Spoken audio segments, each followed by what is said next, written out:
Hours before bombs destroyed one of Europe's greatest monasteries, thousands of ancient manuscripts were being carried away in wooden crates. Had that rescue begun any later, centuries of Christian memory could have disappeared beneath the ruins.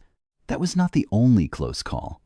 Across the Catholic world, handwritten gospels survived burning cities, invading armies, religious suppression, theft, neglect, and the slow destruction of time.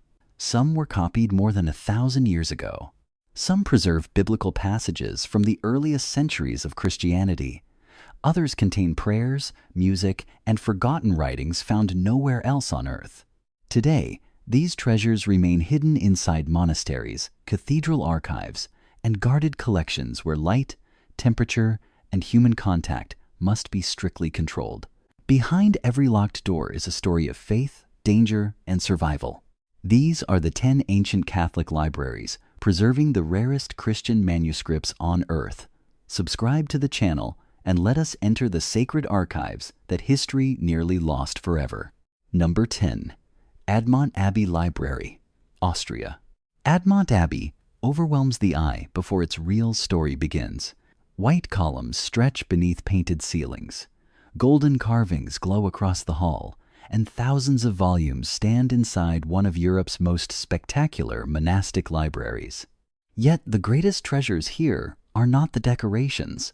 They are fragile medieval manuscripts that survived because generations of Benedictine monks refused to let Christian memory disappear. The abbey was founded in the 11th century, when every biblical commentary, theological work, liturgical book, and medical text had to be copied by hand. A single volume could demand months of concentration. Scribes prepared parchment, sharpened quills, corrected mistakes with small blades, and painted initials that transformed written knowledge into sacred craftsmanship. One fallen candle could erase years of work before another copy existed. Time created other enemies. Moisture weakened bindings, insects damaged parchment, and political unrest placed entire collections at risk.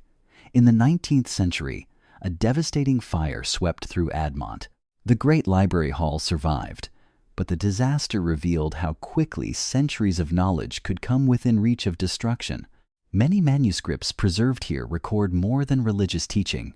They reveal how medieval Christians interpreted scripture, organized worship, studied medicine, educated young monks, and understood the world around them. Faded notes, corrections, stains, and fingerprints still carry traces of the people who once opened these books beneath candlelight. Admont is often celebrated for its size and beauty, but its deeper power rests in something quieter. Inside its magnificent hall, vulnerable handwritten voices continue speaking across the centuries. The architecture may draw visitors through the doors, but the manuscripts reveal why this library truly matters. It transformed the protection of knowledge into an enduring act of service to God. Number 9. Montserrat Abbey Library, Spain. Before the first visitors reach Montserrat, the mountain is already awake. Bells move through the cold Catalan air. Voices rise from the basilica, and the monastery appears suspended between jagged cliffs and open sky. Inside that isolated sanctuary, another form of prayer has continued for centuries, preserving words that might otherwise have vanished.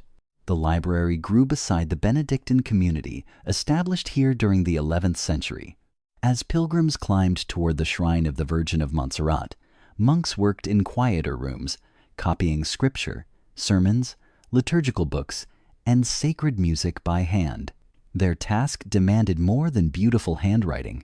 A misplaced word could alter meaning, while a damaged page might remove a prayer from the life of the community. Among Montserrat's holdings are medieval Latin Bibles, early fragments of Christian commentary, breviaries, monastic records, and music marked with notation once used to guide worship. These pages allow scholars to recover not only what medieval Christians believed, but how their faith sounded. The rise and fall of a chant, the placement of a feast, and the repeated rhythm of communal prayer remain visible in ink. Yet Montserrat's manuscripts did not remain untouched by history. Political conflict, war, confiscation, and the suppression of religious communities repeatedly threatened the monastery's intellectual inheritance. Books were displaced, collections were divided, and some materials disappeared beyond recovery. Those that returned carried a deeper significance because their survival was no longer guaranteed. Today, the library protects far more than rare objects.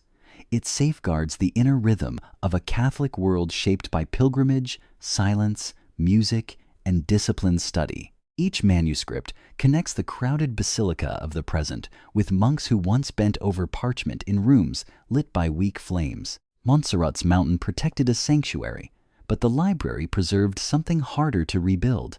The sound of Christian prayer before modern Europe found another voice.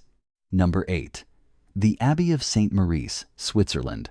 While kingdoms vanished and borders shifted around the Swiss Alps, one Catholic community continued praying, writing, and preserving its memory. The Abbey of St. Maurice was founded in the year 515 beside a shrine honoring early Christian martyrs. Its uninterrupted presence makes it one of the oldest active religious communities in the Western Church. Inside its library and archives, handwritten documents trace how that community survived more than 15 centuries of political change, religious conflict, natural disaster, and uncertainty. The collection is not dominated by lavishly illuminated Bibles. Its strength lies in medieval charters, liturgical books, correspondence, inventories, legal records, and documents bearing the seals of rulers whose kingdoms have long disappeared. Individually, these pages may appear modest. Together, they reconstruct the daily life of an ancient Catholic institution. Property records reveal how the abbey cultivated land and supported its monks. Inventories identify sacred vessels, relics, vestments, and books entrusted to each generation. Letters expose disputes, financial pressure, reform, and negotiations with political authorities. Liturgical manuscripts preserve the prayers and rituals that continued even when the world beyond the monastery became unstable. These records faced constant danger. Fires damaged the complex, rockfalls struck the site, and changing governments repeatedly challenged the abbey's property and independence. Every crisis threatened more than buildings. If the archives disappeared, the community would lose the written chain connecting its present life to its earliest centuries. St. Maurice protects a form of Christian memory often overlooked. It is not built around one famous manuscript, but around thousands of surviving voices. Abbots, monks, rulers, pilgrims, and ordinary workers remain present through signatures, instructions, requests, and prayers written for moments they believed were temporary. Yet those moments became history. At St. Maurice, the rarest treasure is continuity itself, preserved one document at a time. Number 7. The Laurentian Library, Italy. In Renaissance Florence, books were not passive objects. They carried influence, prestige, and the power to control how the past would be remembered. The Medici family understood that power early.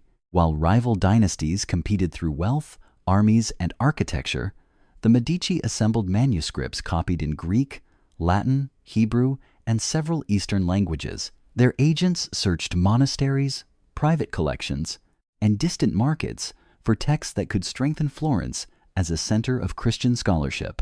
But the collection nearly lost its home when political conflict forced the Medici from the city. Manuscripts were scattered, moved, and placed beyond the family's control. Their return became possible under Giulio de' Medici, who later became Pope Clement VII. He commissioned Michelangelo to design a library beside the Basilica of San Lorenzo, turning the recovered collection into a public monument of learning. Behind Michelangelo's dramatic staircase and long reading room are nearly 11,000 manuscripts. Biblical texts stand beside the writings of the Church Fathers, theological commentaries, classical works, scientific treatises, and rare papyri from Egypt. Hundreds of Eastern manuscripts also preserve Arabic, Syriac, Persian, Hebrew, Armenian, and Ethiopic traditions, revealing a Christian intellectual world far wider than Western Europe alone.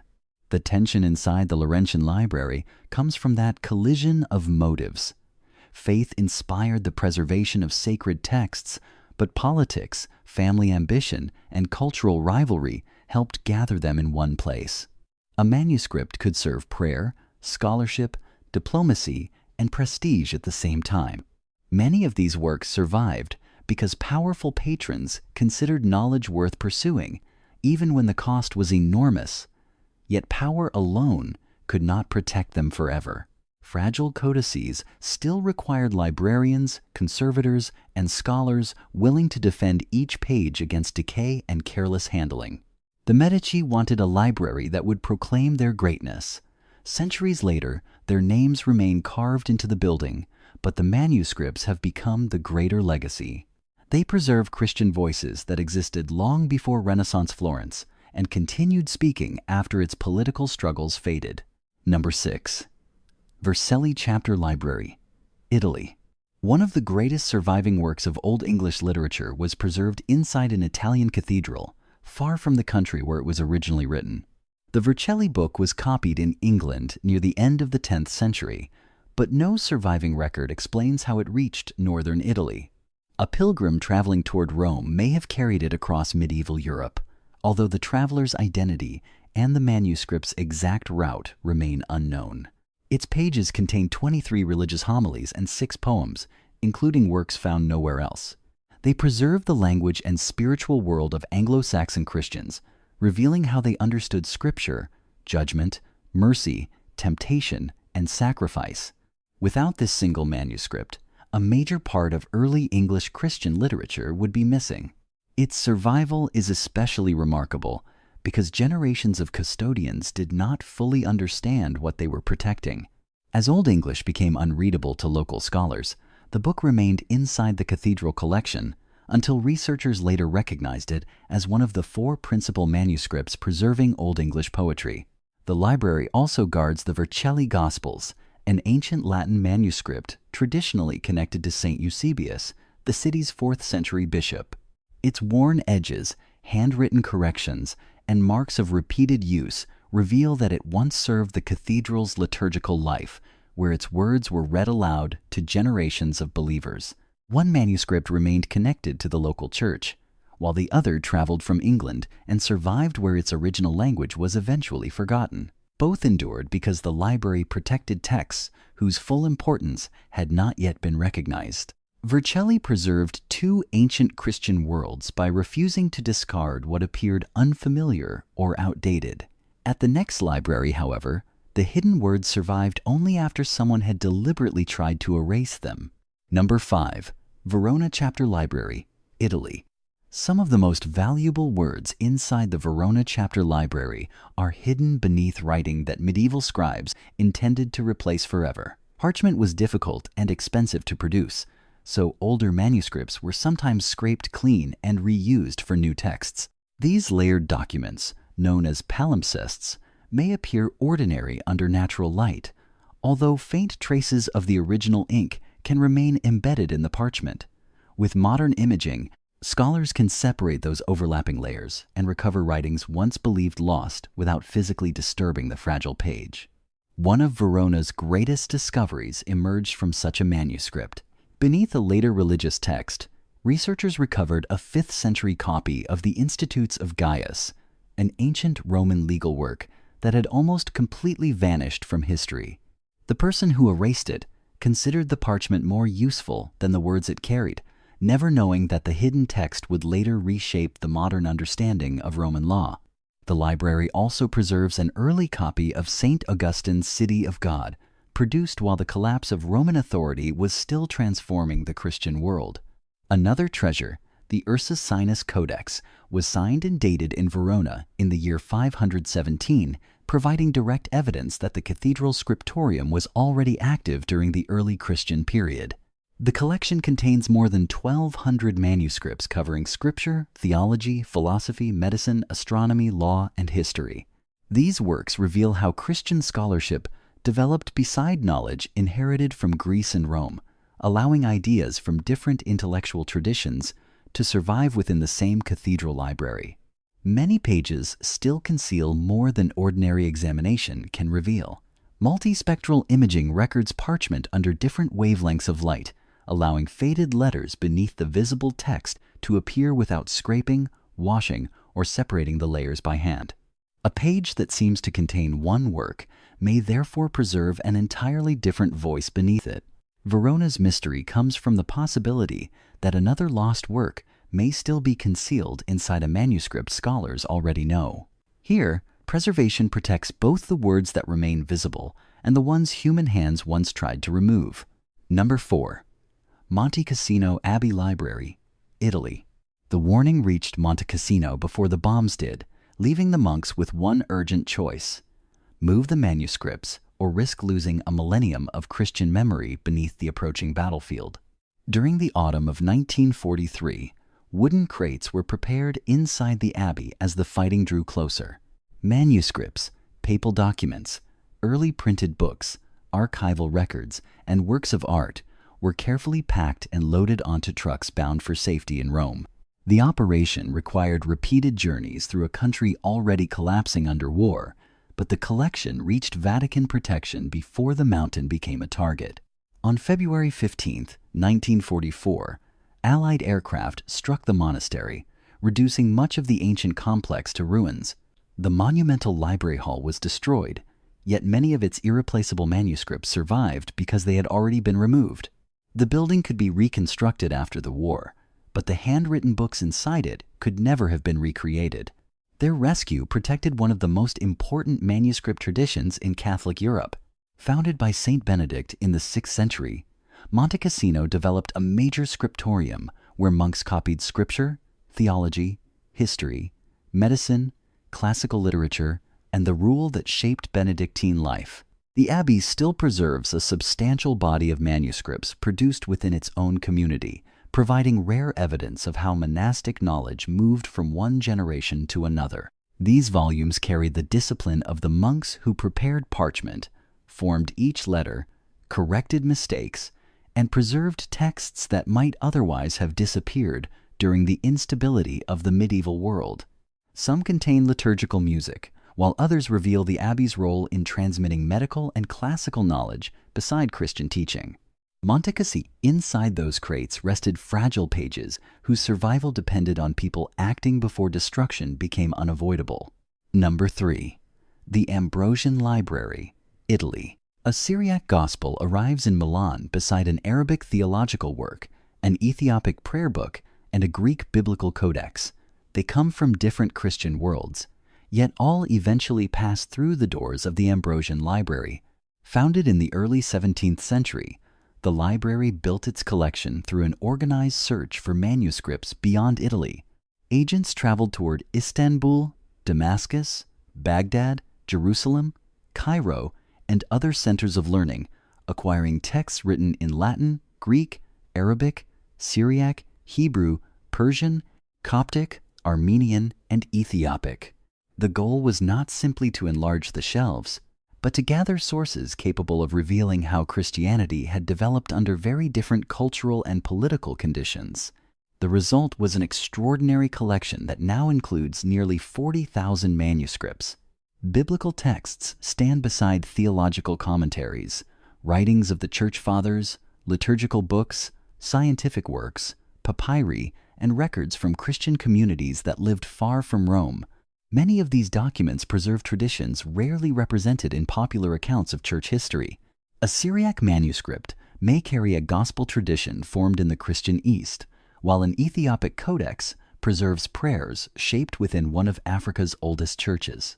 Arabic Christian writings reveal believers explaining their faith while living under Islamic rule, often using the language of the surrounding society to defend doctrine, teach scripture, and sustain worship. The Ambrosian Library also became unusual because of who could enter it. When it opened in the year 1609, access was offered to anyone able to read and write, challenging the practice of keeping rare knowledge limited to private collections or elite circles. Modern digitization continues that principle by allowing researchers to examine fragile manuscripts without repeatedly handling the originals. Inside one reading room, a Greek biblical codex may rest near an Arabic commentary, while a Syriac gospel stands only a few shelves from an Ethiopic prayer book. Each manuscript carries the memory of a community shaped by a different language, authority, and historical struggle. The next library moves even closer to the medieval scriptorium, where the formation of every letter became part of a disciplined monastic life. Number 2. The Abbey Library of St. Gall, Switzerland. One sheet of parchment contains an entire medieval world, including a church, cloister, infirmary, kitchens, workshops, gardens, guest houses, and the rooms where monks copied books by hand. Known as the Plan of St. Gall, this remarkable drawing was created around the year 820 and remains the only surviving architectural plan of its kind from the Carolingian period. Rather than documenting the abbey exactly as it stood, the drawing presents an ideal Benedictine community where worship, education, medicine, hospitality, and manual labor were carefully organized around monastic life. The library developed within the same disciplined environment. Independent manuscript production at St. Gall began during the 8th century, and its scriptorium later became one of Europe's leading centers of writing, illumination, education, and sacred music. Monks prepared parchment, ruled every page, copied texts letter by letter, corrected errors, and added musical signs that allowed melodies to travel through generations before modern notation existed. The surviving codices include biblical books, writings of the Church Fathers, theological commentaries, liturgical texts, poetry, grammar, medicine, and historical records. Irish manuscripts from the 7th and 8th centuries appear beside illuminated works created by the St. Gall school, revealing how religious ideas, artistic methods, and scholarly traditions moved between distant monastic communities. Individual readers also left visible traces of their presence. Corrections reveal hesitation, marginal notes capture disagreement, and changes in handwriting mark the moment when one scribe stopped and another continued. Even the smallest musical symbol mattered, because a mark placed above a word could guide how an entire community sang during worship. St. Gall's digital archive now allows many codices to be examined in high resolution without repeatedly exposing the original pages to physical handling. Details once visible only to specialists inside the abbey can now be studied by researchers far beyond Switzerland. The manuscripts at St. Gall carry the daily labor that transformed prayer, sound, language, and knowledge into pages capable of surviving for more than 1,000 years. Number 1. The Vatican Apostolic Library, Vatican City, under controlled light. A 3rd century papyrus reveals the closing lines of Luke beside the opening words of John, placing 2 Gospels together on the same ancient page. Known as Hannah Papyrus I, or Papyrus 75, this fragile manuscript was copied during the early 3rd century and originally contained the Gospels of Luke and John. Roughly half of each Gospel remains, including the Lord's Prayer in Luke and the earliest surviving witness to several passages. More remarkably, one page carries the end of Luke directly into the beginning of John, offering the earliest physical evidence for this order within the Gospel canon. Only a short distance away rests Codex Vaticanus, one of the oldest surviving manuscripts containing most of the Greek Bible. Written during the 4th century, its carefully arranged columns allow textual scholars to compare biblical wording from a period much closer to early Christianity than the medieval copies familiar to most readers. These volumes belong to a manuscript department responsible for roughly 80,000 literary codices, alongside vast archival collections. The shelves range from New Testament papyri and Greek biblical manuscripts to Syriac, Arabic, Coptic, Ethiopic, Armenian, Persian, and Latin works, together with palimpsests, Byzantine Illumination, Renaissance books, Musicales collections, and the archives of families connected to popes and cardinals.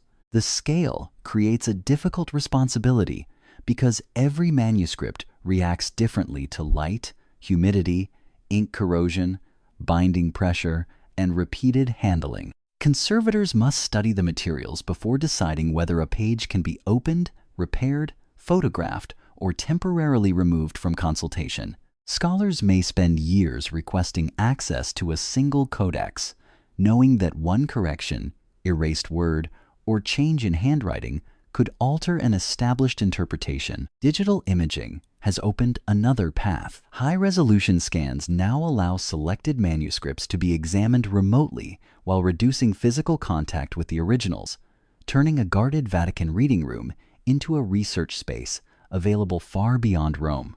At the Vatican Apostolic Library, the smallest surviving fragment can carry enormous weight, because a few lines of faded Greek may stand closer to the beginnings of the Christian text than almost anything written after it. These 10 libraries are more than silent rooms filled with aging books. They are the reason handwritten gospels, forgotten prayers, ancient hymns, theological debates, and the voices of early Christian communities have not disappeared from history. Every surviving manuscript carries evidence of human sacrifice. A monk spent years copying words he might never see completed.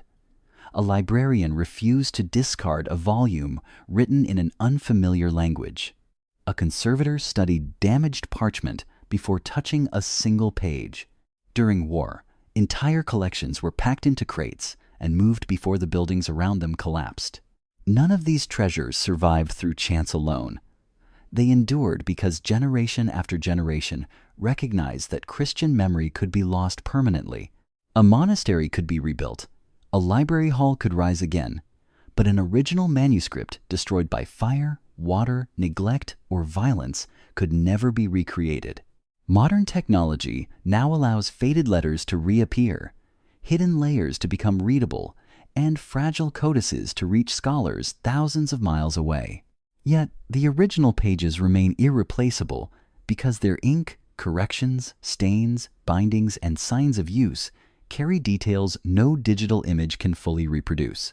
Behind every guarded door in this journey was a reminder that the history of Christianity was written by real hands, carried through dangerous roads, read aloud in worship, and protected by people who understood that faith also has a memory. Subscribe to the channel and join us as we continue exploring the sacred places, forgotten manuscripts, and extraordinary stories that shaped the Catholic world.